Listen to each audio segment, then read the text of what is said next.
we're ready to get started. So I'm going to go ahead and call the meeting to order. I will note that all board members are present. Wonderful to see you all. I want to start by acknowledging our new superintendent, full-time permanent superintendent, Tony Davis. Had a chance to be at the school board meeting last night. I know Steve was there, and it was evident in that room that people were excited, and that Tony is excited, and we're ready to continue the work and to do more. So, Tony, thrilled to have you officially in this position, and excited to continue to work with you. And I'll turn it over to you to acknowledge another significant event today. Oh, okay. You might not be able to tell, but the smile that Pat Bodie has on her face. But this is her last meeting. She's not going to be part of this particular board anymore. But the work that you have done and the care that you've put in all these years, we truly appreciate. And it's had a huge impact on our city, on our district, and on our families and our kids. Thank you for your service.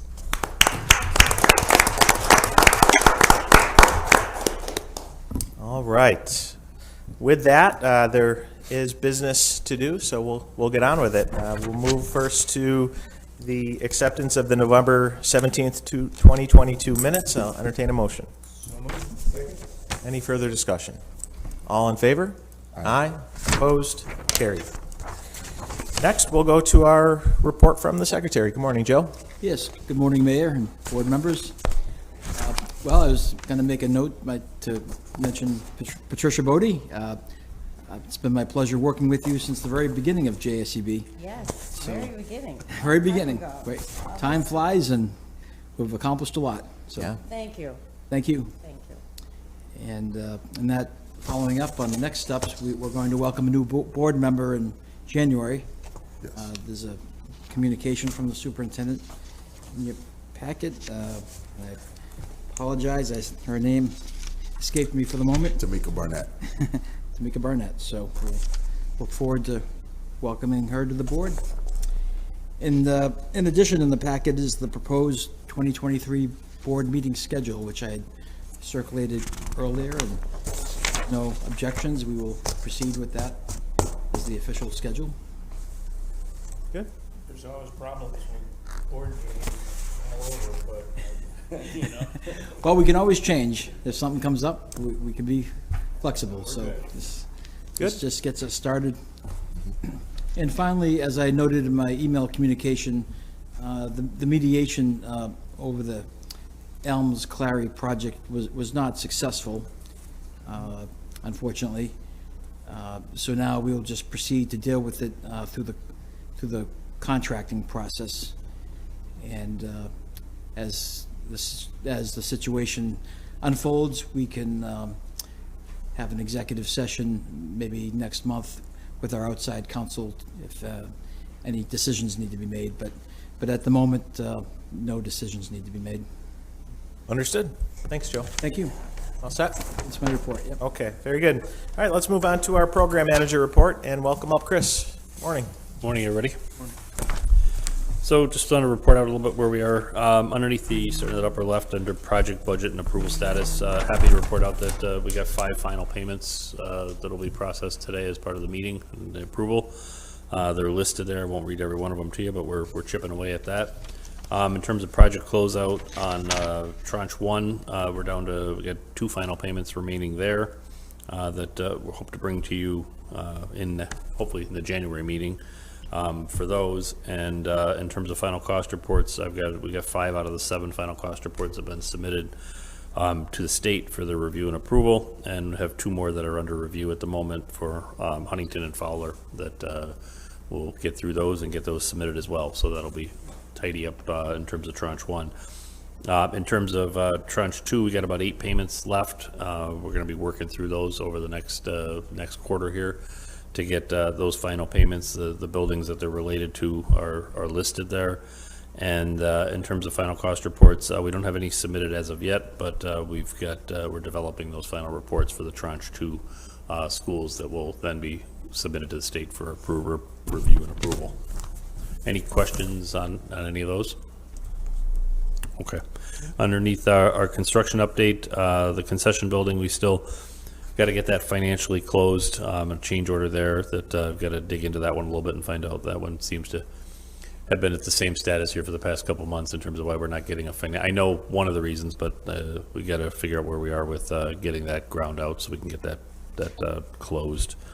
In terms of Corcoran, with the exception of a final CO there, we're in good shape and some closeout documentation, but we are done with punch list. The final project cost is reconciled. We just need to issue the change order. So that one's in good shape. Danforth, I'm happy to say, is 100%. As I said, mentioned, that's one of the final payments for this month, so that building will be completely closed out in terms of punch list and payment and et cetera. Henniger, we are plugging along over there with the anticipation that when we come back from break that the upper level cafeteria will be in service. We've got a Department of Health inspection that's scheduled for the week of the 19th. Great. And obviously putting together our punch list and doing some of the equipment commissioning up there. So that's coming along. Punch list wise, we plus or minus, there's probably 200 punch list items total that are open in a various statuses. Some require work by the contractor, some require reinspection by the teams that are managing the project, but continuing to run that to ground. And then anticipate, at least that's the plan for the week of the 19th, is to, provided we move into we accepted those classrooms on the second floor to move into those, that over the break week that we would get into those other two rooms, 265 A and B in terms of that. Those are the ones we have to cut the windows into. So we're plugging away on that. We've also, and it's probably surfaced to your level, Tony, that we've been dealing with some heat issues over there that we are running to ground. Had some issues with, we have a combination over there, but we have about 6 new electric unit ventilators that were put in as part of the project, and we've been having issues with those hitting kind of, they cut out. They hit a certain temperature and they cut out, and the techs have been over there a few times to look at them. We think we got 5 of them that seem to be operating better now. One of them that was still problematic, but they're having a meeting even this morning over there at 10:30 to run those to ground. Everything was up to temperature this morning, but still trying to figure out what's going on with those. Nothing that's been glaring in terms of a workmanship type of component. This is seems to be more of a controls and electronic component that causes them to cut out. So we're working on that. The other one we were working on is just in the lower level cafeteria. The perimeter radiation down there, the radiant heat that is down there seems to be not producing what it should be. So that's one we're still running to ground. May have a combination of factors on that one. So, but we're working through them. At Nottingham, punch list is complete. Costs are finalized. We have, with the exception of the diversification plan documentation, all the closeout documents are completed. So we anticipate final payment on that next month. Clary is largely in the same shape. Anticipate that we would be in a position between Clary and Elms are one that we would, with the exception of Joe had mentioned about the claim issue, but we can move forward to get the project itself closed out and let the claim stand on its own. So that's the direction that we're heading with that one.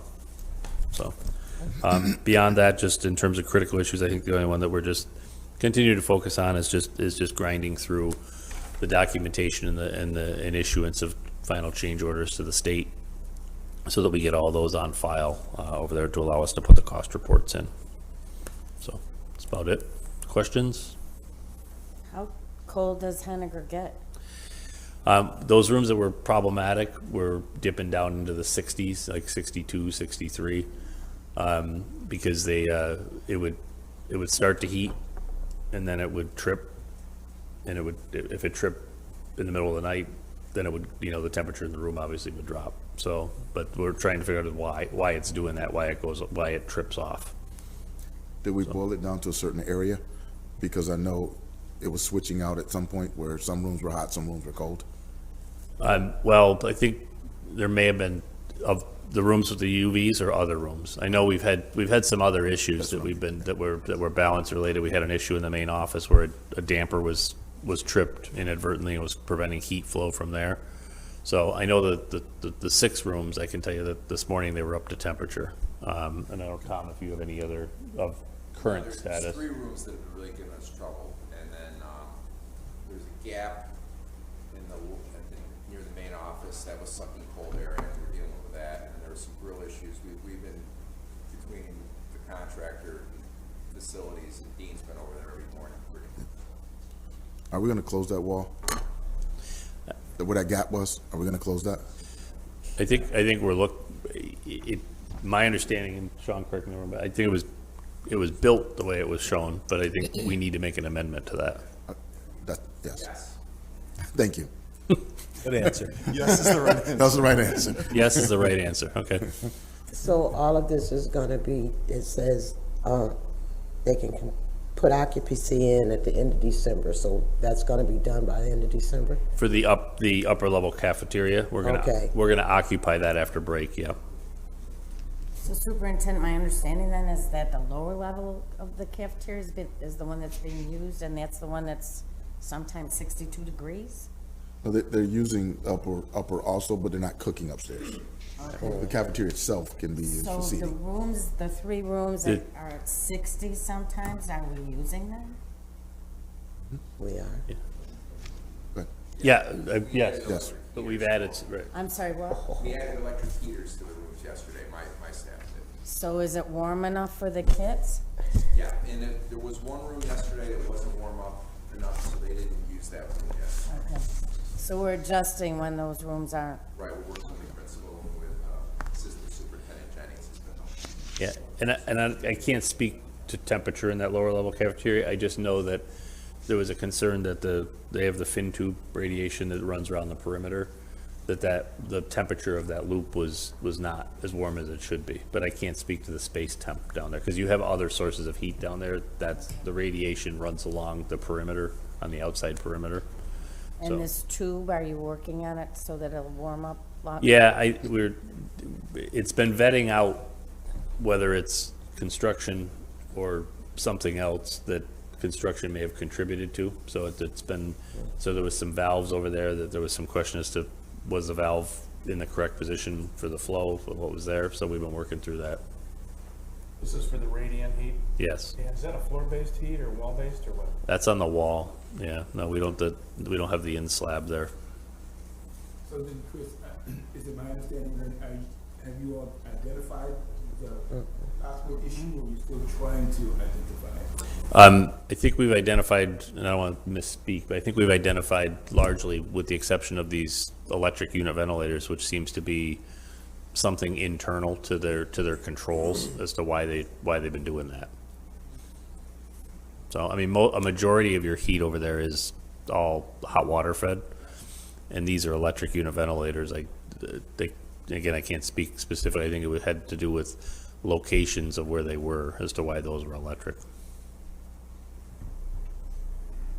Other questions for Chris? Superintendent, just one more. Of course. After this construction is done at Henniger, are we done with Henniger? Because Henniger has been a real issue throughout the years for this reconstruction project. There's always problems, and it affects the kids and the teachers, which really is bothersome to me. Well, I know there's some other things that we need to work on at Henniger. Is that phase 3? Yeah, we're looking to do a major project there. We've only done half the building, same I way know. Corbin and Nottingham. We have to go back to Well, just be aware that every time there's construction at Henniger, there are truly big issues Understood. that affect the kids and the teachers, so I don't know why, but it's always Henniger. We were in better shape starting this year than we were in previous years, Oh, I know. but I agree that Now it they shouldn't don't have be, heat.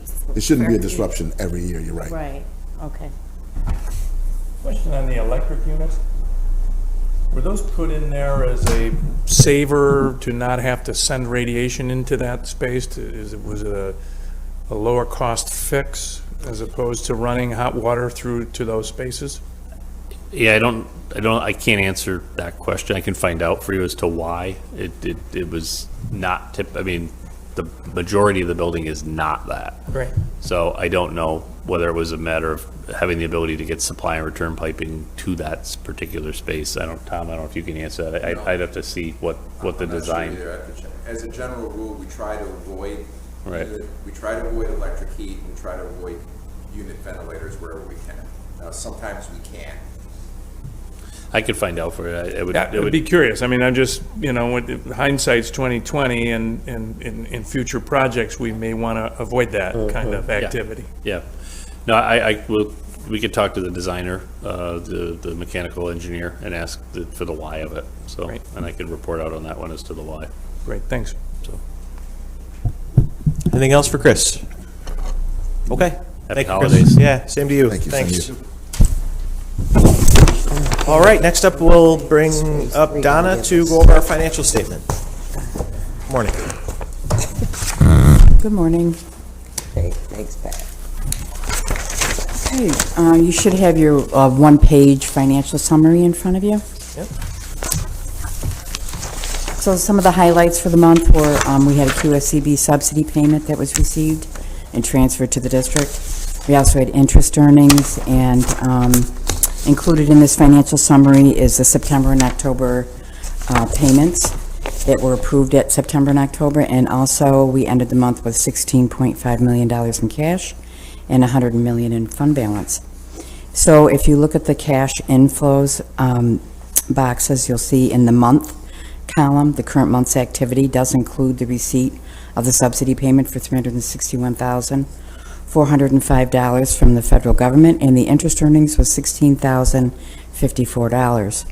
In the year-to-date columns, that reflects the activity from July through October, and it does include the subsidy payment and the interest earnings, along with the claim settlement that was reported in prior months. The projected column reflects $34.1 million in state aid intercept, which is scheduled to occur in March, and that is the norm for every year.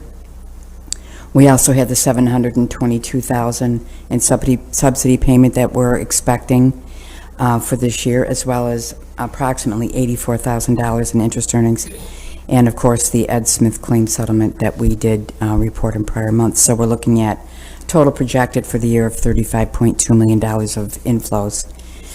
Cash outflows for the month.